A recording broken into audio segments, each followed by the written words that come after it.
This is the Sports Bash Warm-Up with Josh Hennig on 97.3 ESPN. Now, live inside the Matt Black Kia Studios, here's Josh Hennig. Ladies and gentlemen, welcome to the Matrix, where the possibility of the Phillies and Yankees playing in the same division for the first time in baseball history may just happen in the summer of 2020. That's right, Josh Hennig here on the warm-up along with Ryan Rothstein here on 97.3 ESPN, leading you up to the Sports Bash with Mike Gill. Ryan, happy Friday. Oh, it's Friday. That's news to me. All right, cool. Let's do it. Well, all the days blend in together, man. Well, see, you are living a much different existence than I am. So that's true both during quarantine and non-quarantine. But no, you're still going into the studio every day. So yes, much different. Yes, much different substructure. But speaking of structure, we got to talk about this story. People can go to 973ESPN.com. Because this story touches on something that we've been discussing for a couple of weeks now here on the warm-up Sports Bash with Mike Gill and everywhere else here on the station, and that is what is sports going to look like when they return? And following up on the Jeff Passan report earlier this week that baseball is evaluating how to have a biosphere, as Passan calls it, to basically everybody is in and nobody leaves kind of situation with some of the sports, because obviously when they come back, there will be no fans. Well, now, according to Bob Nightingale, the USA Today, it looks like that they're going to go with a total realignment. For those who don't know, the idea is to have, instead of the American League and the National League, the Grapefruit League and the Cactus League. So all the teams that play in Florida go back to Florida, not just for spring training, but for the season. All the teams are in Arizona don't just go back there for the season, but they go back there for also the playoffs, and then the winner of each league will play at a neutral site for the World Series. There will be a DH across the board. Ryan, I love this idea. Yeah, it feels a little matrixy in the fact that it's alternate reality, but you know what? How crazy the world is right now and how different things are going to be for all of us moving forward. You know what? Maybe a little crazy, maybe a little different is a good thing for all of us. All right, so I need a couple more details, and I'm sure the listeners need some more details as well, if you're able to provide them. I'll do my best. The Arizona plan. Now, this is essentially the Arizona plan that I think everyone is well aware of at this point. So it's a more expanded version of it. Okay, right. So they're just basically adding to that plan, which is what exactly? So there's just going to be two locations, right? Just to confirm, Arizona and Florida? Right. So like everybody who plays spring training in Florida, it's called the Grapefruit League. So everyone's going to go to Florida who already plays there. So like the Yankees, the Phillies, the Blue Jays, the Tigers, the Pirates, they're all in one division because all of their spring training locations are in a certain area. Okay. And then that is the only teams that you will play. So down in the Grapefruit League, you would play all the teams in Florida. So like, right, there's three divisions. Yeah. So whoever's down in Florida, that's who you're going to be playing. If Correct. There's a team out in Arizona, you're obviously not playing that team. Not until the World Series. That's the current structure right now. Correct. And obviously this is dependent on when the start date could even potentially be. So we don't know yet how many games and starts and end dates yet, but they have an idea. Yeah, well, the idea is that, if you go by what everything has come out this week, the Schefter report that came out last night, that apparently he's been talking to a lot of people around different sports, not just the NFL, that everyone seems to be in agreement that sports are coming back this summer. They just don't have a specific start date yet. And if you go by the Passan report, you go by everybody's reports, the assumption is that at some point this summer, we will have sports, whether that's June 1st, July 1st, whatever. But we know that it's coming. It's just what structure it's going to look like. And I think, Ryan, what baseball is doing, and we'll get to your next question in a moment, is they're basically trying to get ahead of things because they're in a very different position than the NBA and the NHL, and that their season is not resuming, it's starting. Yeah, I would say their position is advantageous to NBA and NHL, wouldn't you say so? Yes. Because they don't have to worry about they didn't come to a screeching halt. So Correct. they can just start whenever they're allowed to start. I mean, logistically, it's still somewhat of a challenge, but not anywhere near the challenge that I believe, and you believe as well, the NBA and NHL would potentially face in restarting their season. So why do you like this idea, Josh? And I'm not going to exactly say that I disagree or agree with you yet. Why do you like this idea? And I don't want, besides the reasoning of they're figuring out a way to start the season. I think that's an obvious for 95% of sports fans. Whatever the idea is, I think people are going to be happy sports are going to be back on television. But besides that idea, just the logistics of the MLB under this new format, what makes you like it? All right, two things. Number one, I love the fact that it's simple. It's not overly complicated. It literally is the Phillies have a training camp in Clearwater. They're going to be playing some games in Clearwater. And on the days that there are super hot days, you want to play in the middle of the day, there's not one but two indoor stadiums in Florida. So some teams can play in Tampa, some teams can play in Miami. Heck, you could even do it as the teams that are near Tampa, with their spring training facilities, only use the Tampa field, and the teams that are closer to Miami side of the state, they could use the Miami field. So logistically, I love it. It's easy for people to understand. The second reason I like it is people want sports, but people also want something to get excited about. And sometimes different is good. Let's be different. Let's give people something they've never seen before. You have the Yankees and the Phillies in the same division, and they still have two lousy teams in the Tigers and the Pirates in the division. So the Phillies' odds go up of making the playoffs in this scenario. Plus, you get to have your regular, rivals from the NL East are still in the same state. The Nationals, the Mets. So it's not like you have to miss out on those regional rivalries, but you still get the same rivalries that you have in the interleague play as well. And I like it for logistical reasons. And it's just a fun idea. And I think baseball needs more fun, Ryan. I'm with you. I mean, I'm not the traditionalist. I've been, for the DH for everyone. I've been for, if they want to shorten the season, I'm for it. I think baseball and the MLB specifically needs a change desperately. Now, I don't have the answers for the logistics and specifics of that said change, but they need to do something. And guess what? If you want to look for positives, there's nothing positive about what is taking place right here. But if you want to try and find something positive, maybe this is something, Josh, where MLB their hands are tied and they're forced to maybe get creative and they're forced to implement change. And I guess my question would be, if this works, and I don't know how you measure it working or not. I don't know how you measure success for this. Sure. But let's just say somehow they're able to measure it and it's somewhat successful. How does that affect, I should say, the future of Major League Baseball? Because I would love to disagree with you. We have great debates, but I agree with you, Josh. I think this would be awesome for Major League Baseball. I'll tell you what, I was slightly disappointed because when I first heard the news of this, I thought that this was a potential plan moving forward. I thought we've talked about realignments of conferences for the NBA, for even the NFL sometimes, but specifically MLB. Doesn't it make sense that New York, Philly, Pittsburgh, teams in our geographical area would play each other? Now, this isn't ideal. Like Baltimore's in the South in this case. Philly would be in the North with the Yankees. The Washington Nationals would be in the East. But they're kind of in the ballpark of what I would think would be a great change even moving forward when this is over. Yeah, I don't know if it's a permanent change because obviously a lot of this has to do with just trying to get the season off the ground.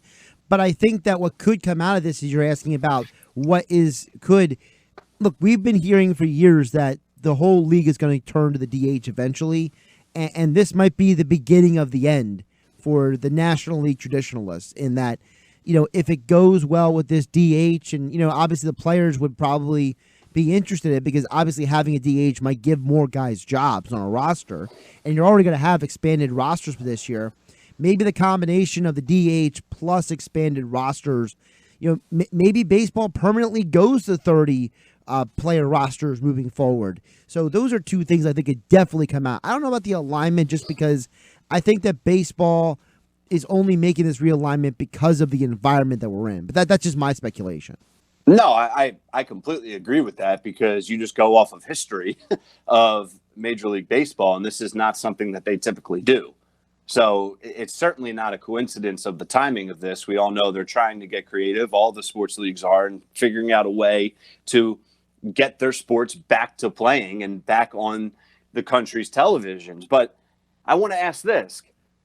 Baseball traditionalists out there, diehard baseball fans out there, the people that don't want the DH, the people that want things to stay normal, they want the season to remain the same lengthwise. Let's say the Phillies win the World Series under this format, with a DH, in a shortened season, with a different format of divisions, and then next year it goes back to normal. Like, is there going to be a penciled in asterisk next to whatever team wins if this is the format? I think another question I would ask on top of all of that you just asked, Ryan, is I would ask the listeners, is there a part of you that looks at baseball? Are you more anticipating baseball coming back because you don't have it right now? 609-403-0973. So what do you mean by that? So, like, isn't that what we've been asking? Well, like, for example, like right now, baseball would be going on. Like, if we weren't in the middle of this pandemic, you would be in studio and we would be talking about, baseball, a baseball game today, right? Sure. Well, does baseball with a new format, with a new structure, and then showing up in the middle of the summer and then marathoning the rest of the calendar year, does that elevate people's interest in baseball in general? Like, maybe you were kind of like a lukewarm Phillies fan coming into the year, or whatever your team is. Obviously we know that people have all kinds of walks of fandom in this area, but when you text in at 609-403-0973, does the idea of something different and baseball not being around right now when it's supposed to be on, does it elevate your anticipation and your excitement for it to come back? Yeah, it's a great question, and I want to hear what the listeners have to say. I'm going to answer it. I would say yes. Baseball needs a change. Whether you agree or disagree, it needs a change, and this is an exciting change.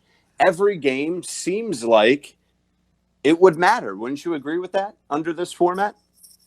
It wouldn't just be that, but also think about the fact that, how are you going to handle transactions? Like, that's going to be totally different, right? Like, how are teams are not maybe planning as much ahead for the future. Maybe they're more focused on the here and now. You might have more competitiveness with some of these teams than maybe in the past. Well, I need a little bit more from you there. So you mean in-season trades, who you're signing for the future? Yes.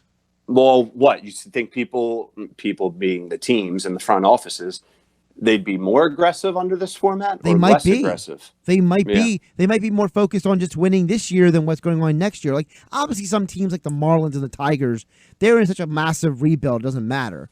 But, maybe an organization, and I'm just throwing one out there, like, for example, the Red Sox, who they were probably going to be in a year of transition anyway with a new manager and some roster changes. Mookie Betts be traded away. Do they maybe try to take a stranglehold of the situation and say, look at our division. We're in a division with the Twins and the Braves, the Rays, and the Orioles, and two of those teams are really not good, and the other two are good, but we can compete with them. There's a team like the Red Sox, or in another division, a team like the Mets, or a team like, for example, in Arizona, the A's. Do they get a little bit more aggressive and competitive in their attitude toward the season and transactions, because they realize there's an interesting opportunity in front of them? See, and that's all. It's all really intriguing, and I think you're making all valid points. Here's where I get a little bit hesitant, and where this idea could potentially be a disaster. All right, now hear me out. I'm going to ask you a question. You're going to be confused for a second why I'm asking this. Do you think the NFL will start on time in September with fans in the stadiums? My answer to that would be, I think the NFL will start, yes, on time. Will there be fans in the stadiums? I'm leaning against no for week 1. Okay. So my point in asking that question is, let's just play the hypothetical game of the NFL starts on time with fans. So the NFL is starting in September with 60,000 fans in the stadiums. And then you have the Cactus League and Grapefruit League going on down in Florida and Arizona with no fans. Then that becomes a massive turnoff, in my opinion. Then you say, why am I turning on this sports league with no fans, all of these teams stuck in 2 geographical areas, when I had these other sports leagues up and running as normal? Well, what I would reply to that is, when baseball is starting, it's going to be probably a month or 2, if not more, before the NFL actual regular season starts. So, the environment is going to be very different than baseball gets started. Maybe there's a waning interest when football rolls around in the fall, but I'm going to assume that with baseball having this structure, and obviously the NBA and the NHL, if they still return as they hope to, is going to be under a very unique structure as well without fans. It's probably going to be the normal when watching a game to see no fans out there, because you have 3 sports all doing the same thing. Yeah, and that's where it's just not 100%, right? So that's the thing. Baseball, they are going to have an advantage as far as when they start. It's definitely going to be before the NFL. It's definitely going to be before college football. And college football, I think, is a whole nother beast. And then the NBA doesn't seem like it's coming back, if I had to bet on that today. So, yes, let's say June 30th, the Major League Baseball returns under this format for 2 to 3 months. They're going to be the hottest ticket in town, and they are going to thrive under this format. But you're rolling the dice a little bit, I think, because then what? If September, best case scenario, the NFL is able to have fans, or even in October, the NFL starts having fans, and you're entering your best part, the most dramatic part of your season if you're baseball, and you're kind of stuck in this wonky type of format. I don't know. Is it better than nothing? Absolutely it is. But it still seems like a little bit of a risky option, and I'm sure that's what they're weighing out right now. Text board is open, 609-403-0973. Dan from EHG says, no fans in the seats will be normal down in Tampa and Miami. It will. It certainly will. But all those other teams are going to be like, so this is what it's like to be a Marlin. Yeah, but also right now we're seeing what's going on in Korea. Like, Korea right now is the Korean Baseball League's on track to start. I believe it's the first week of May is their regular season, but right now they're having inter-squad and their version of spring training games this month and later this month. Like right now they're doing inter-squads right now. And later this month they're going to have a handful of their version of spring training. And then they're going to start up. So I think between the combination of that, the combination of everything else that's going to happen between now and September, and I'm not saying it's okay, but there's a lot of times that we adapt to our environment, Ryan, and I think a lot of people are going to adapt to the visual and the feel of there not being fans in the stands. Well, they're going to have to. I mean, we haven't had sports for a month, and we're not going to have sports for another month, most likely. So at whatever point the sports world returns, there's going to be 2 decisions. You're either going to watch with no fans, or you're not going to watch. And majority of sports fans are diehard, loyal. That's their livelihood. They're going to end up watching. I mean, it's pretty black and white, in my opinion, there. So it's just going to be an adjustment. But I think overall, people are going to be really excited that it's back up and running. 609-403-0973. I want to get one more text in here before we get to break. And I think this is a very poignant topic that we can expand more, obviously, throughout the hour here. But I want to hit it right now, and that is, because you brought up something very important. You used a word there, Ryan, about, people, they make money off of this. This is a business as well. And the texter says, I want sports as much as anyone. I just don't think it's right to take these guys and have them locked down for an entire season away from their families. So here's my response to that. I was watching SVP SportsCenter last night, And Adrian Wojnarowski, they had a little panel on SVP last night of them kind of like going back and forth with different topics. It was Woj, it was Schefter, and it was Passan with SVP. And Woj kind of like stepped up in the middle of the conversation. Says, look, he said, Major League Baseball and NBA and the NHL and the NFL, they're not going to come back for any reason except for their financial success and future depends on it. These organizations are supposed to be making billions of dollars off of TV contracts, and that money exceeds the money they make off the gate. So if they could at least salvage the TV money and not have to basically forfeit or give it back or put off some of that TV money to they're indebted to, which is the TV networks, they're going to come back. So, and these guys, these athletes, they're businessmen too, because they sign contracts to get paid. So don't think of this as it's not right to take these guys away from their families, lock them down. Think of this as, look, if your situation is the only way you're going to make X number of dollars is under a very different environment for X number of months and next year we'll be back to normal, then Ryan, I'm doing it. Because you know what? Making money and taking care of one's family, no matter what the circumstances, is way more important than things being ideal. Because right now, life is not ideal. Yeah, what a tragedy for Bryce Harper and his family making $330 million, and he's forced to go down to Tampa for 3 months. Come on. I mean, I understand it. It's a challenge. It's different for those individuals and their families, but at the end of the day, you hit on it.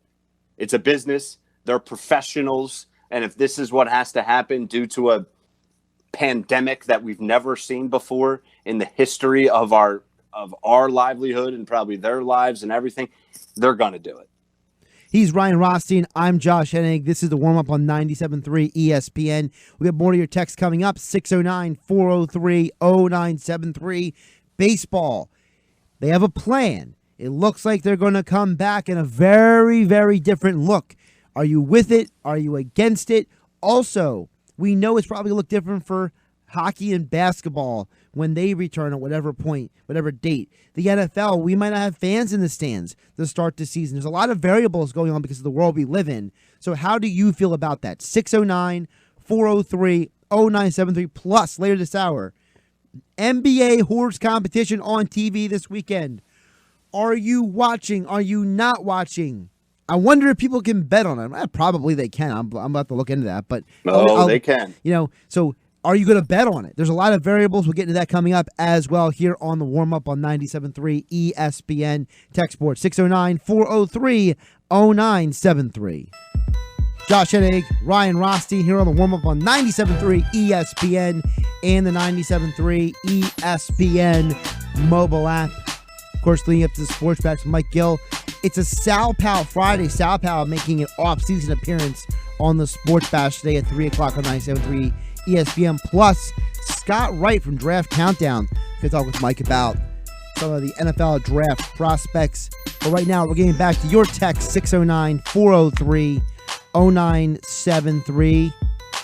Baseball might look very different this summer. How could that affect the impact of the other sports as well? Do you like it? Do you dislike it? One texter brought up and said, how about every year or maybe every few years we get new teams in our division, Ryan? See, that's something that would intrigue me, but that goes back to the point I made earlier in the show, Josh, which is baseball being so stubborn, for a lack of a better word, and willing to change and adjust formats. I don't know. You look at the traditionalists and history, statistics, and World Series winners. Would they be willing to dramatically adjust divisions like that every 2 to 5 years? I would say no, but I wouldn't be against it. I think they need to do something like that. I don't know if that's the answer specifically. Another texter chimes in, says 162 games, 180 days. How often do these players really have family time to begin with? Out on top of that, Ryan, the fact that half the season you're on the road. So you're not even in your home anyway. You're on the road, you're sleeping in hotels, you're traveling on planes and buses. So, realistically, the life of a professional athlete, for all of people have, put it on a pedestal, it's not like you have a lot of downtime in the first place. No, I mean, especially baseball players. Even you bring up on the road. What about at home? I mean, the Phillies have a 3-game home series, a 7 o'clock start. The next day, let's just say the next day is a night game. They're at the ballpark, I would imagine, by lunchtime, the latest. And the next day usually is a 1 o'clock quick turnaround. Oh, the business person special, man. Exactly. So, I mean, home or road, you're not getting any family time. A dinner a couple times a week if you're lucky, or a lunch, whatever it is. I mean, these guys are living in the clubhouse. Yeah, a lot of athletes, no matter what the sport is, baseball, football, basketball, hockey, your teammates become your family. So you see them more than you see your own actual family, whether you're married or not, whatever your circumstance is. So, I think that this idea that we're taking guys away from their families, listen, if you have a job to do, you have a job to do. And that to me, that's what it comes down to. No, I agree 100%. And these guys, they're not, they're not putting cement into the ground. Like, right. No, they have a pretty nice job. They're pretty well off. And they're doing something for the greater good, in my opinion, which is having some normalcy back in our lives and people's lives that aren't professional athletes. Before we get to another text at 609-403-0973, I do want to bring up another point that we haven't brought up yet, and that is something that's going to get overlooked, but we'll learn more about as we get closer. Let's say baseball does start July 1st. And again, I'm only using that as a table, like a benchmark, not an actual, like, we know that's the date. But if they start in July, they're not playing a 162 game schedule. They're playing something closer to like a 100, 120 game schedule. So in many ways, this is going to be a shortened season no matter what. They were talking about, I saw on SportsCenter about how, when baseball had this strike, I think it was 1981, they missed like 59 straight days without any baseball games. So we've had this situation before, just not under these circumstances, where a baseball season has been much shorter than previously expected and still finished. So, it's going to be a sprint, Ryan. It's going to be a different look already because of the shortened schedule. And so basically facilitating the environment for that accelerated schedule also makes sense. No, absolutely. I mean, it's going to be a shortened season. It's less games played, but it's still going to be just as hectic, if not more hectic. Like, I'm sure they're going to be playing basically every day, maybe even, some more double headers than they're used to involved just to get to that finish line with the abbreviated season. 609-403-0973. Checks your chimes in and says the XFL, of course, the news just came out today. The XFL is ceasing day-to-day operations, which looks like the XFL is done. Tom Pelissero reported that the word they're using is they're shut down. So I wanted to bring this up as well, this text, because someone texted in, but because of the fact, Ryan, that, one of the things that's holding up the other 4 leagues, NFL, Major League Baseball, NHL, NBA, is the fact that there is a promise of tomorrow there being revenue. The XFL needed this year to be completed for them to guarantee operations moving forward. So, this pandemic came at the worst possible time for a fledgling league, and it's a shame. Yeah, it really is, because as we know, the XFL really wasn't making any money. As John McMullen detailed often during Football at 4 on the Sports Bash, the next 2 to 3 years, the XFL was basically taking a loss, and Vince McMahon was emptying his pockets and doing what he needed to do just to keep this, 1, get it up and running, and then 2, keep it up and running. So it's a shame for this pandemic, because it just felt like, I don't know, the XFL was a success, in my opinion. I mean, I don't know how much better it could have went from what we saw out of the product. Yeah, and let's not forget that, as you just said, can we emphasize this again? Vince McMahon basically threw away money to make this work. He spent hundreds of millions of his own money to get this thing off the ground with the risk of the unknown. And this really was the unexpected, what has happened in our world today. So I think it's very fair to say, Ryan, that, listen, when it comes to, sports, the one thing that we can be grateful for is that the other leagues and the other organizations have the financial structure in place to survive this, but some of these other entities won't. And it's not just going to be the XFL. There's going to be somebody else that we're not talking about or thinking about right now that's going to succumb to this, whether it's an MMA organization that's not the UFC, or how does MLS suffer because of everything else that's going on, or the Philadelphia Wings, right? That's a league that, typically has, an okay amount of fans come out and an okay in return on their investment. How are the other sports impacted by this as well? You would have to imagine, just to be blunt a little bit, that it's a death sentence. I mean, if the NBA and the NFL, I mean, not really the NFL, they seem like they're going to be fine, but all the leagues are going to be fine, the major four. But right now, they're taking a hit. Right. So I don't know how those other leagues that we're bringing up are able to survive. It's a shame. And maybe they're able to revitalize it down the road, but this is not something that you can easily come back from if you don't have the massive audience that's been built in over hundreds of years and the revenue and the support that some of these leagues don't have. Yeah, and speaking of revenue, of course, the other news that came out yesterday after the Sports Bash, it dropped right around 6 o'clock, was the UFC suspending operations indefinitely. No UFC 249 April 18th. No UFC Island this month. Everything is being pushed off. And listen, I don't have any special information, Ryan, but from everything that I've read and understand about what's going on in the world and what's going on with the UFC and why they shut down, which for those who didn't hear, basically that the head of Disney called Dana White and talked to him and basically said, listen, man, we can't do this. This is not right. This is not fair to anybody involved. You're spending millions of your own money to get something off the ground that doesn't need to be gotten off the ground right now. And there were other reasons why they did logistics for ESPN and stuff like that. But I'm going to assume that, as you said earlier, and I'll emphasize it again, we're not going to see sports this month. And we might not see it next month either. We won't probably see anything involving sports until after Memorial Day weekend. And I'm only saying that not to be a negative Nancy, but to tell people, look, the reality of the environment we're in is that nobody wants to take unnecessary risk right now.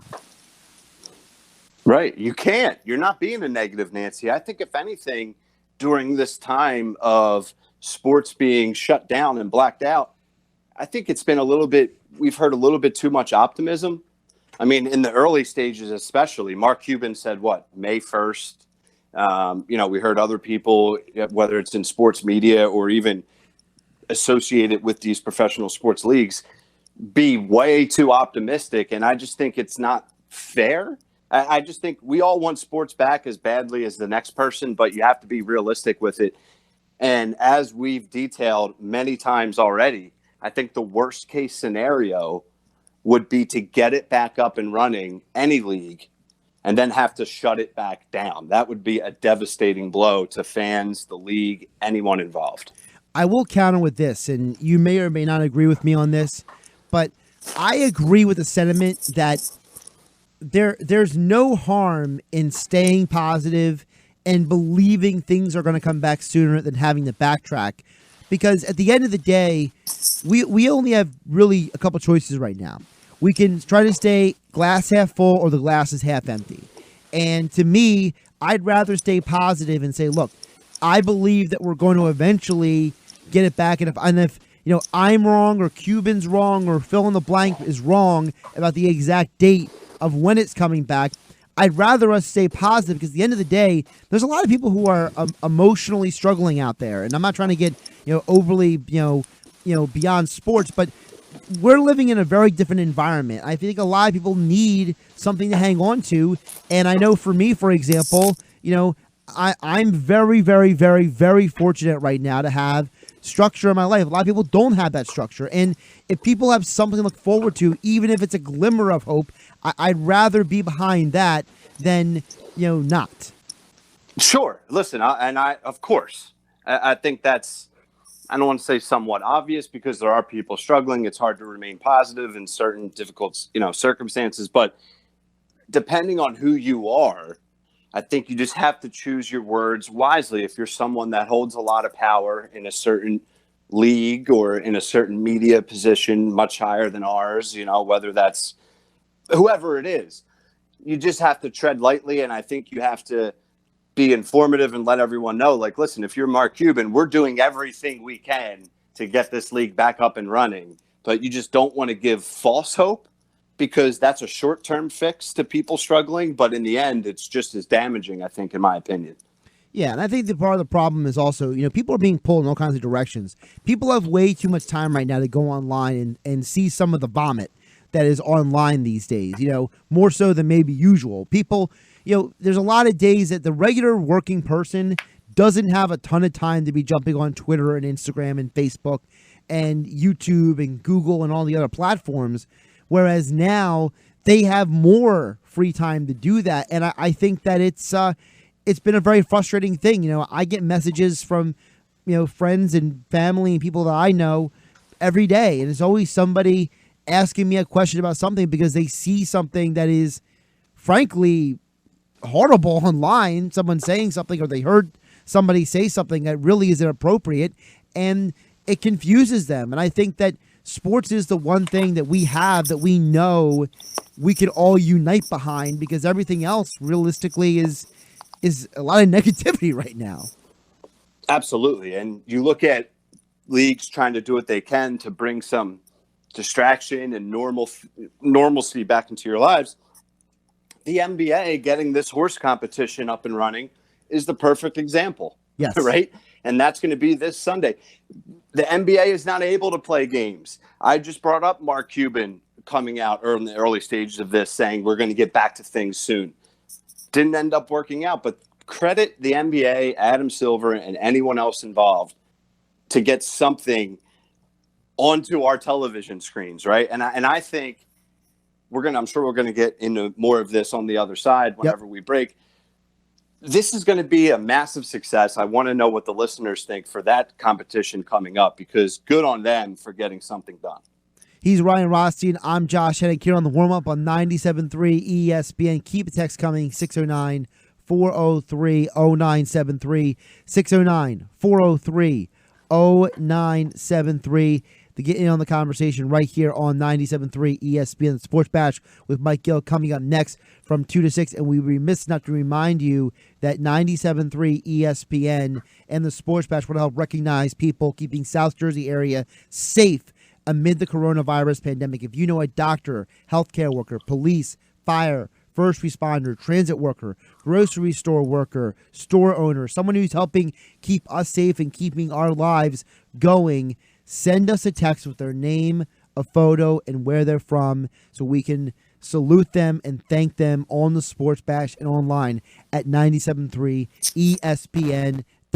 Josh Hennig, Ryan Rothstein. Yes, NBA is playing horse. Are you watching? Are you betting? Do you even like the matchups? We'll get into that coming up next here on 97.3 ESPN FM and the 97.3 ESPN mobile app. NBA horse competition this weekend, starting Sunday. We'll get into matchups in just a moment. But, Ryan, I love this horse idea. I mean, heck, if we can get away with even more than that, I'd take it. But I just love the idea of the players going out there and, just having a virtual competition. Oh, I think it's awesome. I absolutely love it. It's anything right now is going to be a hit because we have nothing zip up. And this is something where you have some NBA stars currently and even some cool names that are retired involved. That's going to be televised. You're able to bet on it. You're able to watch it. It's something fun. I think it's a home run. So I'm going to go through these matchups with you because I have some very strong opinions about a couple of these matchups.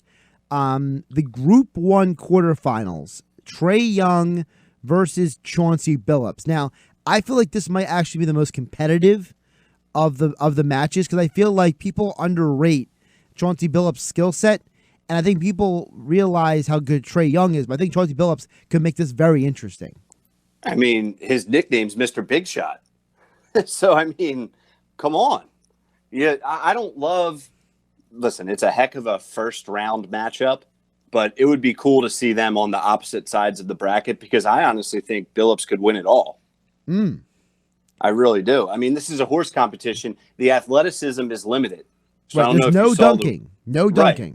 No dunking. So Billups can legitimately win this. I mean, Trae Young is a stud who can shoot it from anywhere on the floor. So that's why he's favored at plus 300. But Billups is definitely a little bit of a dark horse there for a retired player.